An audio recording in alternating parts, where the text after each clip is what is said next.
প্রশ্ন হচ্ছে যে আমার বাড়ির পাশে অনেক বেধর্মী আছে, আমি নামাজ পড়ছি, তাদেরকে দাওয়াত দিচ্ছি না, এই কারণে আমার আখিরাতে কোনো দায়ী করা হবে কিনা?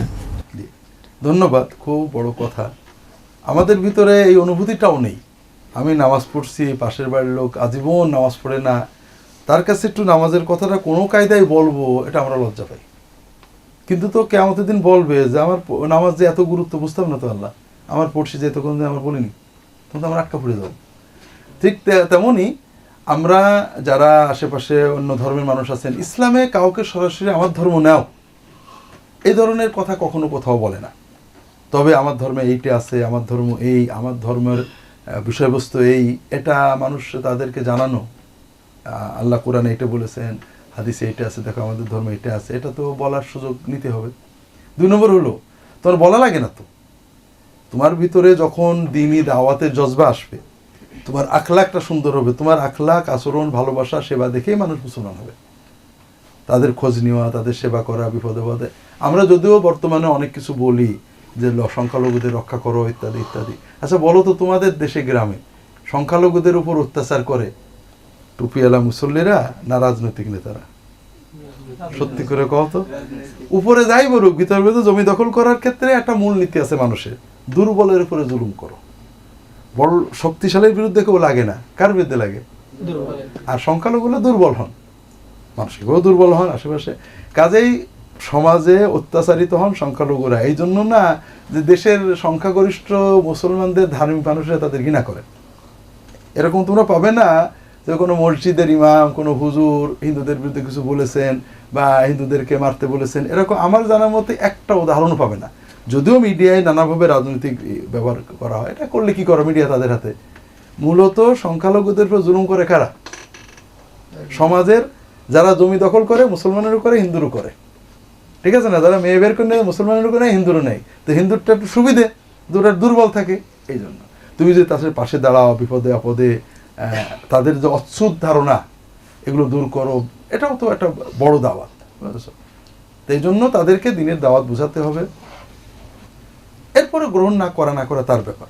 কাউকে মুসলমান হতেই হবে, না হলে তোমার এই ধরনের কোনো করা ইসলাম আমাদের উৎসাহ দেয় না। না হলে তোমার সাথে মিশবো না, তোমার সাহায্য করবো না, এরকম না। 2 নম্বর হলো, আমাকে একজন আলেম ফোন করেছেন যে হুজুর, আমরা তো তাবিজ টাবিজ দিয়ে, আপনারা তাবিজ দিতে নিষেধ করেন, সবই ঠিক আছে, অনেক সময় হিন্দু মহিলারা, পুরুষেরা তাবিজ নিতে আসেন, কি করব?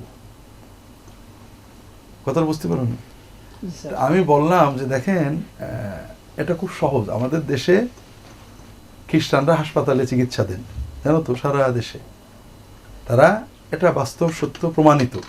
প্রথমে একটা খারাপ ওষুধ দিয়ে বলেন যে মোহাম্মদের নামে খেয়ে দেখো, এরপর নাই শ্রীকৃষ্ণের নামে খেয়ে দেখো, রামের নামে খেয়ে দেখো।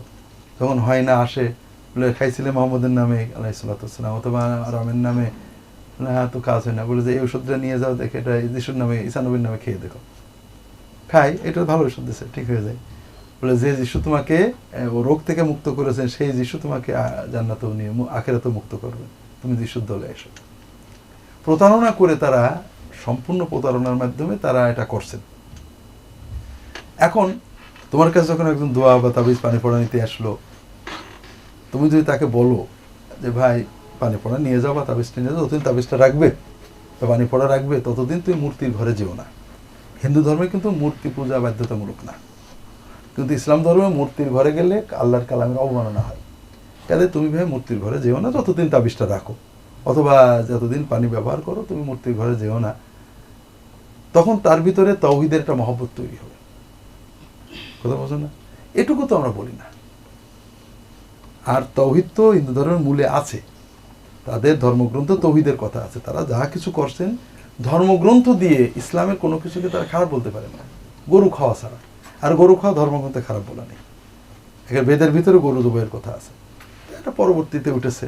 কাজেই মুসলমান ইসলাম ধর্মে কোনো কাজ করে যেটা খারাপ, হিন্দু ধর্মের বেদ দিয়ে প্রমাণিত হয় মুসলমান ধর্মীয় একটা খারাপ কাজ, একটা আমার জানার মতো তারা বলতে পারবে না। নামাজ পড়া খারাপ, এটা বেদ কি প্রমাণ করবে? রোজা রাখা খারাপ, বেদ কি এটা বলবে? যাকাত দেওয়া খারাপ, বেদ বলবে? এমনকি মুসলমানদের এমন কোনো ধর্মীয় কাজ আছে যেটা খারাপ, বলবে নাকি? এই জন্য তুমি দিনের বাণীটা তার কাছে পৌঁছানো, এটা তো আমাদের দায়িত্ব, যে আমাদের দিনে এটা আছে। অনেকে মনে করে মুসলমানদের ধর্ম আর কেউ বোধহয় নিতে পারে না, তুমি তার কাছে বলো, এরপরে গ্রহণ করা না করা থাকবে। আল্লাহু আ'লাম। অনেক ক্ষেত্রে দেখা যায় তারা ইসলাম গ্রহণ করতে বাধা, তারা এটাই দেখায় যে ধর্ম গ্রহণ করলে তারা সম্পদ থেকে বঞ্চিত হচ্ছে। হ্যাঁ, এটা বাস্তব। এটা আমাকে একজন আসছে এখানেই, সহযোগিতা করেন না করার কারণে তারা এটা তো একটা ব্যক্তিগত ব্যাপার, অর্থাৎ তুমি সহজে নাও করতে পারো, আর সে তো ধর্ম গ্রহণ করবে ইমানের তাগিদে, টাকার লোভে করলে তো ভালো না। এই জন্য এটা তার ইমানের ব্যাপার। আমরা কাউকে প্রলোভন দেখাবো না, কাউকে ভয় দেখাবো না, কিন্তু আমরা পারলে সহযোগিতা না করলে তার ইমানের ব্যাপার। আমাদের এখানে একজন আসছেন, খুব বড় পরিবারের মানুষ, বলছে যে স্যার আমাদের আত্মীয়স্বজন সবাই আলোচনা হলে বলে যে ইসলামে ঠিক, আমাদের এগুলো কিচ্ছু না, কিন্তু আমরা হাত পা বাঁধা, আমরা যদি এখন মুসলমানের সব বঞ্চিত হয়ে যাব। কিন্তু আমি তো স্যার এটা মানতে পারছি না।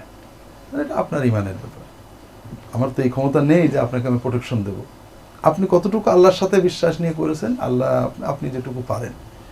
তো বিষয় হলো, আমরা কোনো একটা ব্যক্তি মুসলমান হলেই আমাদের মানে তাকে রক্ষা দিতে পারবো এই ক্ষমতা আমাদের নেই, তবে দাওয়াত পৌঁছে দেওয়ার দায়িত্ব আমাদের আছে। আল্লাহু আ'লাম।